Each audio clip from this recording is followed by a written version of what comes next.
Hello everyone, it's Big Alski. Well, we are in day 8, part 1 of our Ultimate Ninja Gaiden 3 video series. You know, here at the beginning, there's really nothing to say, about this first fight. Just your weapons are so strong, it's going to take care of it easy.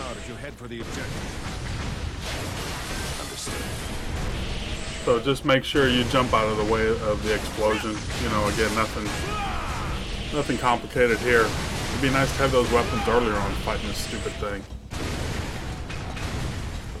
Just be careful that, it doesn't explode on you.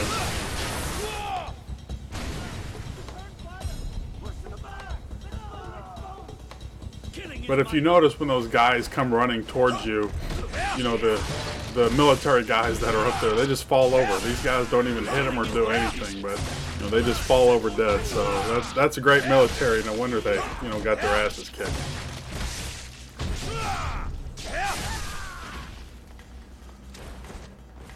But jumping on their head makes it easy. Just be careful of the slides that they can grab you. Again, this last, day, there's really not too much to commentate about because, we've gone over pretty much everything that, we're going to do. I think I might do one thing, a little bit different here that, I talked about it earlier, and then when it comes up, here pretty soon, I'll talk about it.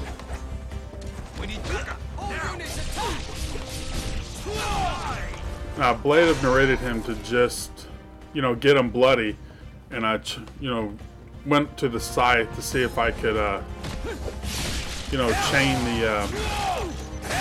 chain the steel on bone. But, they're the guys dropping the grenades as they're dying, and of course I get it. But, sometimes you can, get some of these invisible guys, in that chain. But, it didn't work that time, but I gave it a shot.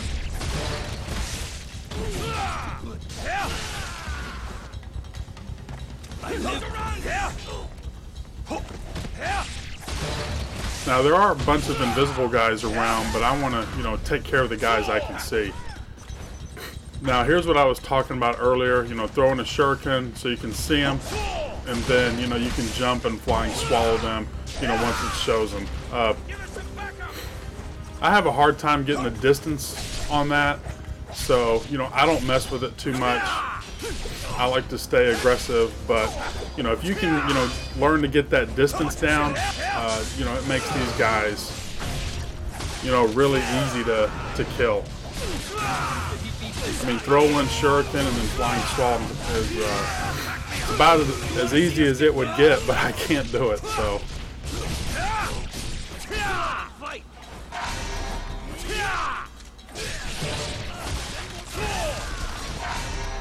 This will be your grave. He's a bloody monster. All units attack. Backup. Requesting backup. Who is this god?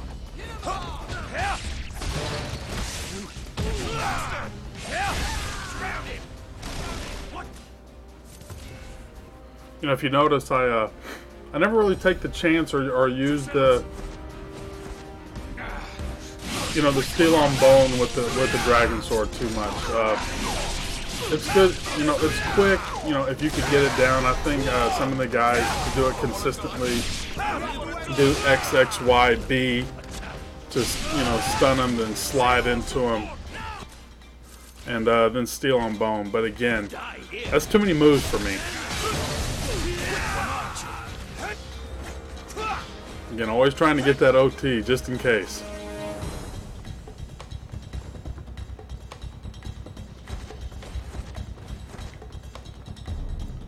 I mean, it would be good to learn some of these different moves and maybe, show them, but again, that, might defeat the purpose of, what we had talked about. And there I go, trying to go over there. If you get over there fast enough, you can OT that guy.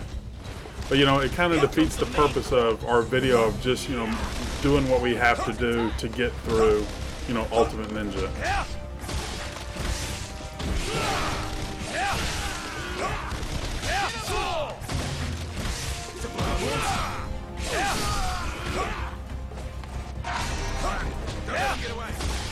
You know, every time, you know, I hit these guys by mistake or don't jump straight back on them, you know, I don't get my combo kill or my instant death. I mean, you know, there's just a lot of points, you know, that can be had if somebody really wanted to take the time to do it. But again, you know, the purpose of this video is to, you know, let's just get through it.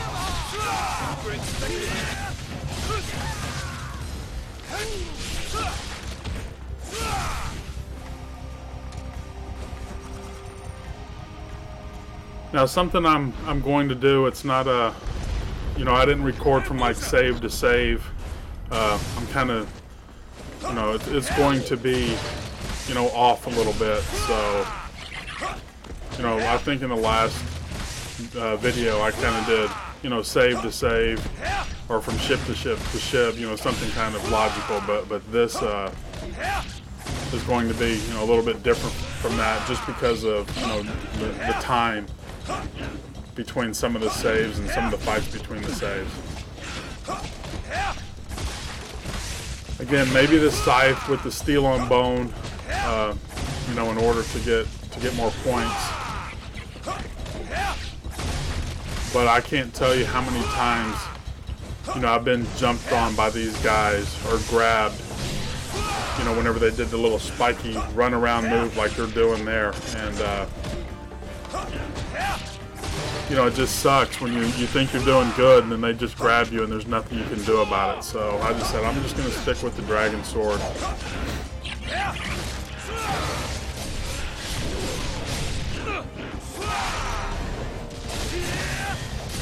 I mean, I might accidentally hit a steel on bone here and there, but trust me, it's for the most part, it's not intentional.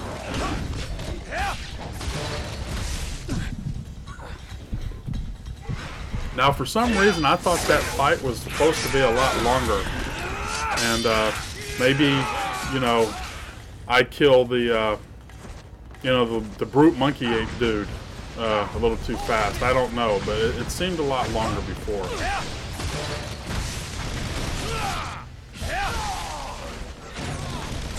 Again, here's something. If you get there in time, you could get an OT as well. Now, if you notice, you know, both of those guys I steal on bone and they were kind of staggering away. But when I went to OT, the first guy, whenever its animation was going through, the sword hit the other guy who was dying.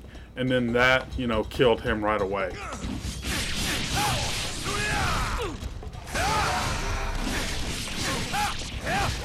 Now, if you can get the right distance here, you can be at a part on this map, or this area right here, to where you can keep chaining the steel on bone. And, you know, obviously I didn't get in the right spot.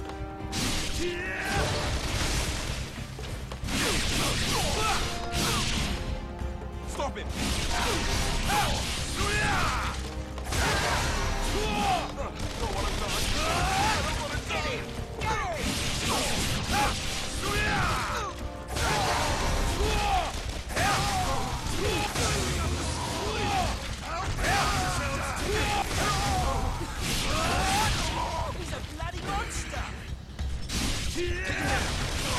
I'm real leery about my UT going off.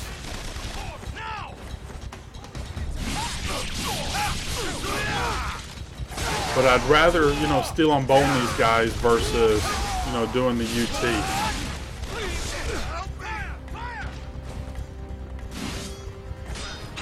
Boy, that could have been bad. He died right when I was going to UT.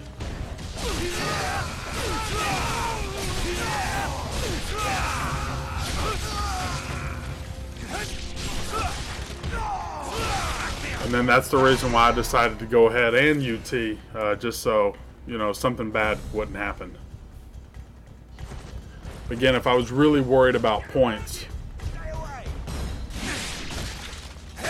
you know, I wouldn't UT. I think I've said that before. You know, if you want to get the points for the enemies that you killed, but you don't get the like the extra obliteration or you know, combo kills or instant death.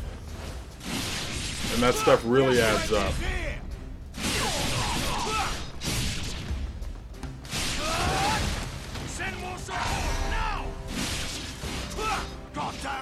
You know, another thing too,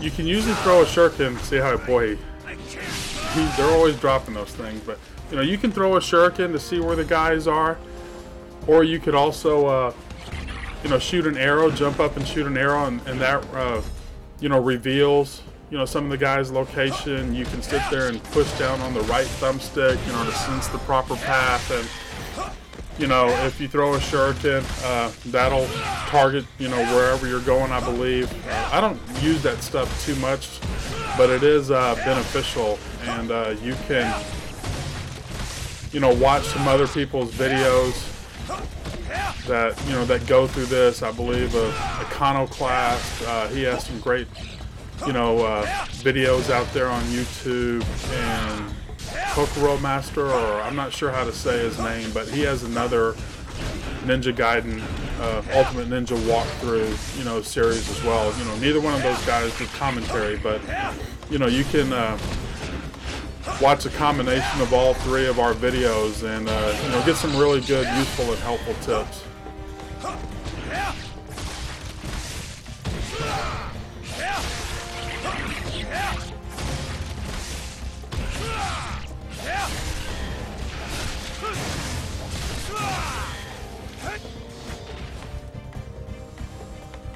So normally, you know, here's the save right here, and I would kind of cut it short, but you know, it's a short to the first save, so I'm just going to kind of, you know, just kind of blend it all together,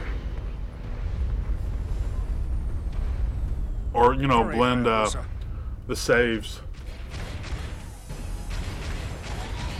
you know, not where they're supposed to be. Well, if only it was that easy all the time. But it was nice. Whenever I saw those guys again, I was like, oh great, here we go. You know, that spider tank, but at least, you know, that made it easy. And you're thinking, well, you know, that's easy, I don't have to deal with that tank, but now let's deal with, you know, the alchemists. Some more alchemists again. And these guys are a little bit more aggressive, you know, they don't all stay back sometimes. So, you know, you gotta really single them out.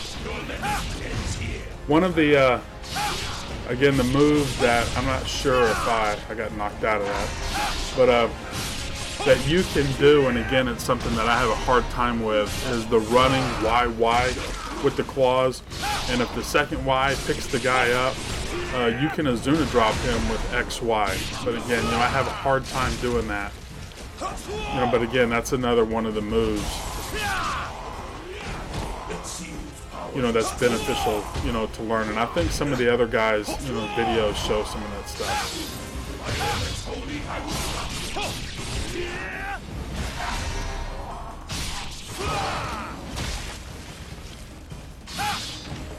You know, my commentary has kind of suffered over the last few days, you know, because it's really, you know, kind of the same thing, you know, over and over again.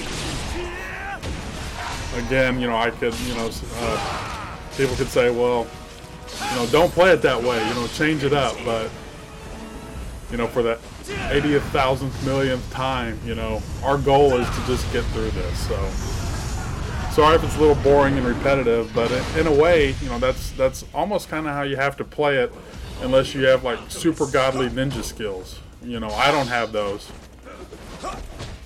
but I can use what the game gives me, you know, to my advantage.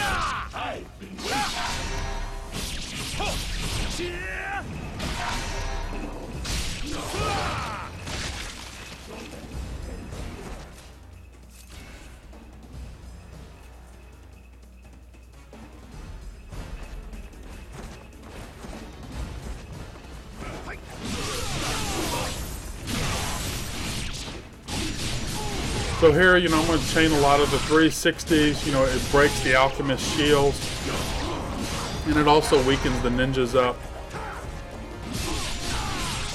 So you can steal them, bone them in the air, and that, you know. So I don't know why it wouldn't let me, you know, OT them there at the end, but But you know, it builds up a lot of your Nimpo meter. It gave me the opportunity to do it there. You know, don't forget to throw shurikens, because if you don't, that's what happens. You know, they'll just, you know, throw one of their, you know, claws out there and nail you. And again, I'm lucky that Alchemist didn't, you know, slide into me. You know, it seems like the game knows. You know, whenever you mess up an input, it's ready to be there to punish you.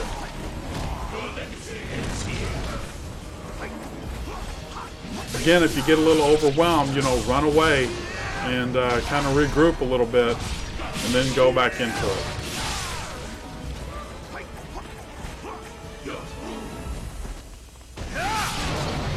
You know, I took a chance, but the scythe seems to, you know, kill the alchemist no matter, you know, how many you have out there. You know, if you use the ultimate, you know, with one of the other weapons, you know, you only get like 5 hits with it, you know, and 2 of them, you know, go on the alchemist. And, you know, again, my OT, wanting to get that OT almost killed me, and I just said, you know what, screw it. You know, let me use my Nimpo. But again, you know, you get like 5 hits with the Dragon Sword OT, and 2 of them go for the alchemist. You know, or maybe it's 3, I'm not sure. But, you know, the scythe seems to, you know, connect pretty good with him. So I got him to follow me. I was in an area where I could get him to follow me, you know, and felt that it was pretty safe to use.